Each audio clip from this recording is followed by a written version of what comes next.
If I'm on your FYP, congratulations. I'm your new tia. I'm fixing to show you how to make a super simple and quick salsa roja.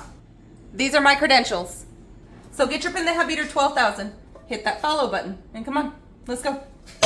Start by heating up your pendeja beater 12,000 on medium, high heat. While that's heating up, you want to add in just a little bit of oil. I'm using olive oil, but you can use what you want. You want about 3 to 4 tablespoons. While my pan is heating up, I'm going to add in 6 Roma tomatoes and half of an onion that I've cut into quarters. And then I'm just going to let that fry up until my tomatoes have blistered and my onion is a little charred and somewhat translucent. You want to give these a flip every so often.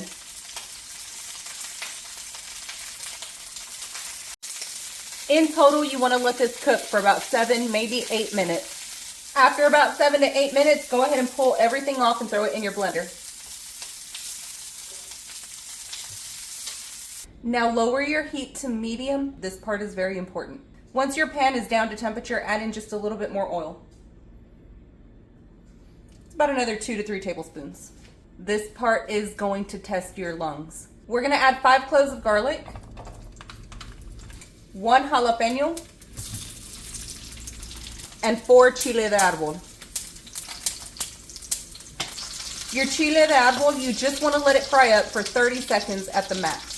Otherwise, your salsa will get bitter. Once your chile de árbol has fried up, go ahead and throw that in your blender.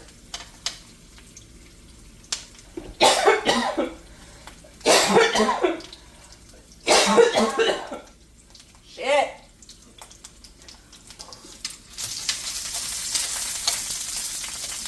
Give your garlic a quick mix. But Thea, why didn't you fry everything all together? It's just easier than having to deal with all of the tomatoes and all of the onions and then trying to pick through everything. So I do it separately. Once your garlic has started to blister and it looks like that, go ahead and throw that in your blender as well. And then just let your jalapeno finish frying.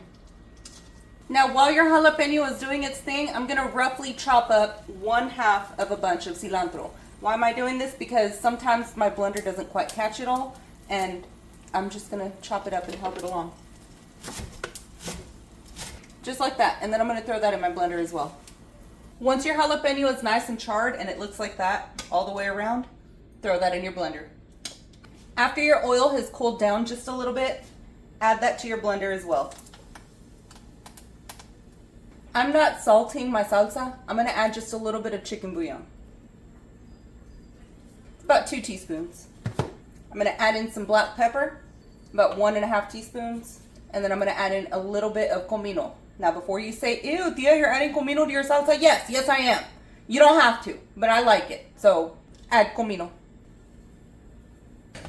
Then just add your lid to this and give it a light pulse. We are going to add just a little bit of water to it. We just need to gauge how much water we need to add.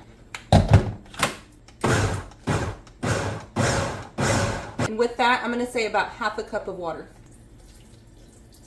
And then just pulse this some more. Now, if you like your salsa on the chunkier side, you can stop right here. I like mine a little creamier, so I'm going to pulse it until it's no longer chunky. Let's go pour this into a bowl.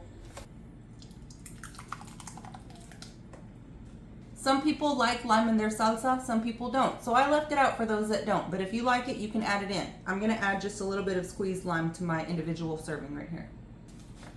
Just give that a quick mix.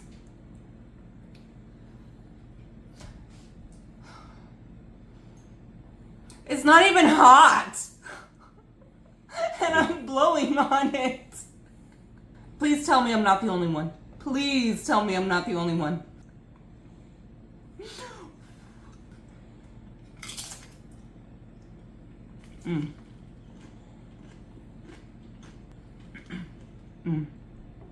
This is really good. It's not too spicy that you can't taste your food, but it is enough of a kick that you can actually feel it. If you try this recipe, let me know.